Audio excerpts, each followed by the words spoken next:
Hi there! Welcome to another episode of the Okanagan Gardener and Forager channel.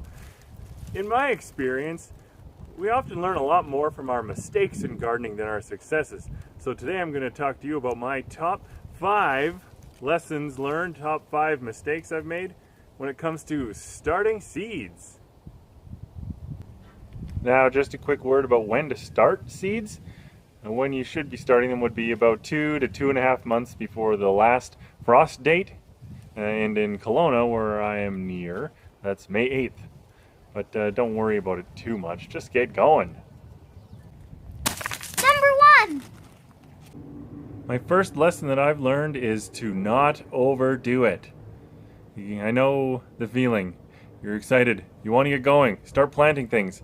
And so you plant all the things, and then you run out of space, and then you don't water them as well as you should, and then they start dying, and then it's stressful, and then it's not what it's supposed to be. So just slow down, make a plan.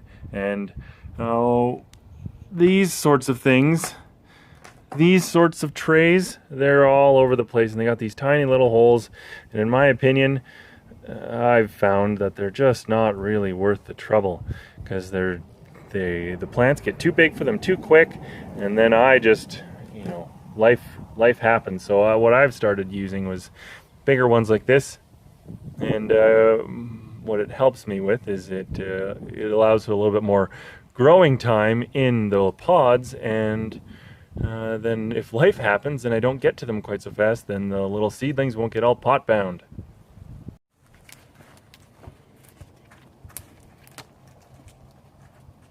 Number 2! My number 2 lesson that I've learned about starting seeds is what to start and what not to start early. So early on would be small seeded seeds. Small seeded seeds? Small seeds like these tomato seeds. They're tiny compared to things like zucchini or beans. These are the zucchini seeds, much bigger, and the bean seeds, much bigger. So you want to start these tomato ones, maybe a couple months before planting them in the ground. But zucchini, those can wait. You don't need to start those just yet. And what it goes with the first point of don't overdo it. If you start these other ones indoors too early, you're going to run out of space, and it's not really worth the effort. You end up with stressed out plants. So just hold off on those ones. Get the small seeded ones like peppers, tomatoes, onions, and maybe some herbs going early. Number 3! My number 3 lesson learned about starting seeds is don't overwater. You want the soil to be damp, but not like soggy. You can get all sorts of problems like mold and stuff coming into your little seedlings. So just keep it damp, but not soggy. And maybe I'll keep saying it, but just don't overdo it with having too many, because it gets really hard to manage. And then you can actually keep track of your plants and just water them when they need it. So, number 3, don't overwater. Number 4! My number 4 lesson learned from starting seeds indoors is what does it mean when the seedlings start getting really tall and even kind of tipping over. What you can call it is they're getting leggy.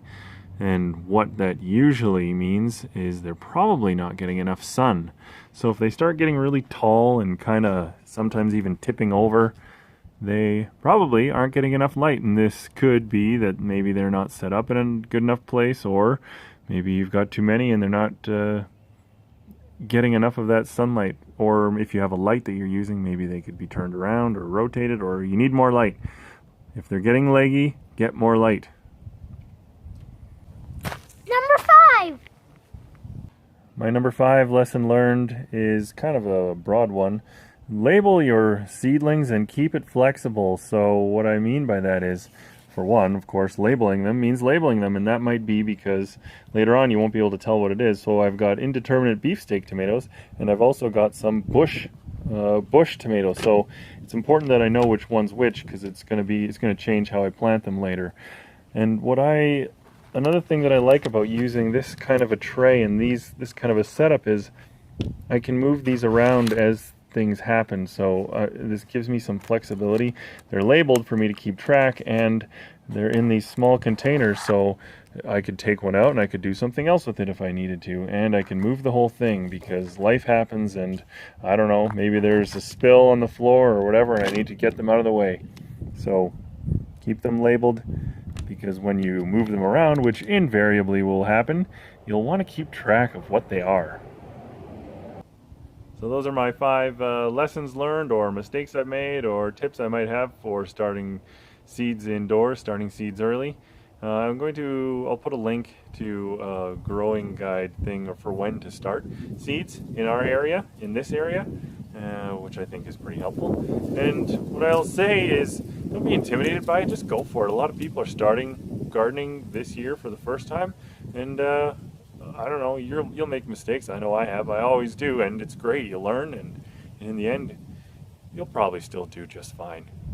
So if you like the video, then please give it a thumbs up, and thanks for watching.